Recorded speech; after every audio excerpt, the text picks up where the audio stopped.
Suge Knight, man. Suge Knight made some comments before, and he said that after Tupac got shot in Vegas, Tupac was laughing and joking in the ambulance on their way to the hospital.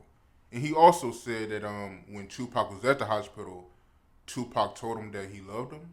Yeah, yeah. Like this is the craziest part, man, about all of this, and it also adds to the doubt that people have, and when they were, listening to Suge in regards to the whole Tupac situation. Now, let's we're gonna deal with this. So the first statement that you said, actually, that statement came from the documentary, and most people get it confused. And we've had people say, hey, oh, that was when he was in the car, immediately after the shooting, Tupac, said or whatever. No, that's not the same statement. So we don't want to get that confused first and foremost. This statement was made by Suge Knight on the documentary that he did with Antoine Fuqua. You know what I mean? This is not something that we made up. You can actually watch that documentary and see that he made that statement.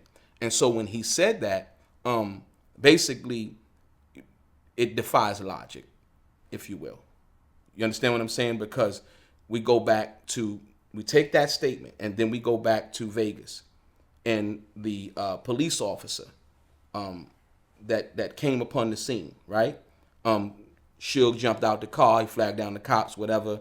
I think they drew guns on him, and because they didn't really know what was going on. And so he said in one statement that Tupac said, yeah, you can tell that you motherfuckers are poor because y'all didn't know how to release the seatbelt in that new BMW, that 735 BMW that Suge had, right? But more importantly, so once they get Tupac out of the car, the officer says that he's talking to Tupac and trying to get him to tell him who shot him. Like asking him, like, yo, who shot you? And he said they have eye contact, they making eye contact, and Tupac was trying to, get some words out, but he couldn't get his words out. And he said that Tupac made a transition from paying attention to him to just, this blank space. And then he came back too because he kept asking Tupac, who shot you? Who shot you? And then Tupac finally, he's basically saying these are his last words that Tupac said, period, point blank. Tupac said to the officer, fuck you. At this particular time, after he said fuck you, Tupac went out, and right before he said fuck you, he said that Tupac had started gurgling blood and so on and so forth, but initially, and those were his last words, the fuck you statement. And so here comes the ambulance. The ambulance comes on the scene, and so the officer who was on scene, who got that last statement from Tupac, he actually told one of the other patrol officers who was there to, when Tupac was loaded in the ambulance, like I said, Suge, said he rode in the ambulance with Tupac. Like I said, I don't doubt that. But now when they get in the ambulance, he tells the other officer, look, I need you to ride in the ambulance with Tupac and don't let him out your sight because, in case they might catch a dying declaration, like as to anything, if he come back to consciousness, and so on and so forth, right? So now, I don't understand where the statement would come from Suge, from that perspective that Tupac was laughing and joking on the way to the hospital. That's impossible. From the paramedics' perspective, also from the police officer's perspective. Like I said, so when they get to the hospital, the officer then, says later on, he says, so what happened? He was like, Tupac never came to. When we got to the hospital, they took him right directly into surgery, and they also did, they put him on life support, right? So this was consistent with what I was saying, earlier. And so now we get to the hospital, surgery, life support, and the officer said basically there was nothing. He never came to. He never said anything else after that statement that he had made to the officer on the scene. So now we're at the hospital.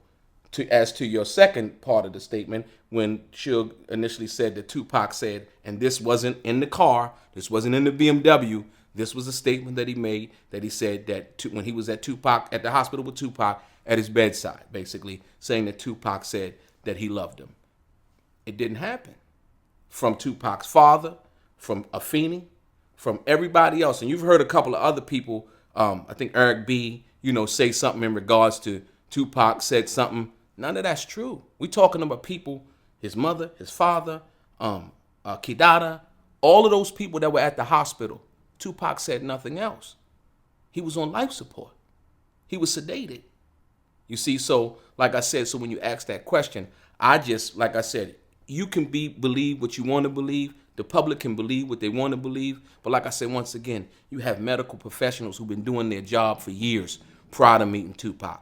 You could be 2Pac, 3Pac, or 4Pac. They don't care about that. Their job is to save lives and try to help out people who are injured and who need help. You know what I mean? And so at that particular time, from everybody that I know that is, that was there, and like I said, I talked to Tupac's father often. You know what I mean? And I asked him myself, like, yo, what happened? You know what I mean? And he basically told me, his son didn't say anything. Yeah, man. I mean, I find it hard to believe that Tupac was in the ambulance, joking around and talking because, if I'm not mistaken, I think he got hit 4 times. Twice in the chest, once in the arm, then he got hit once in the thigh.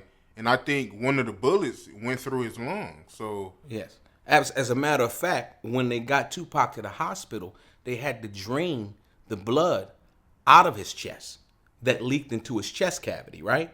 And so therefore, that was the need for for them to remove one lung, because you're right, the lung was punctured, and so they were trying to save him the best way they could, and profusely bleeding, and so on and so forth. So like I said, once again, the officer on the scene said he was gurgling blood. You're not talking. When you get to the hospital, these are the professionals saying that his chest cavity they had to drain his chest cavity that was filled with blood. He was sedated. When Tupac actually got to the hospital, man, Tupac was deceased. They brung him back to life based on the fact that they performed the protocol as far as putting him on the ventilator. And so then they, do what they do then. Like I said, but at the end of the day, they did that based on the life support protocol.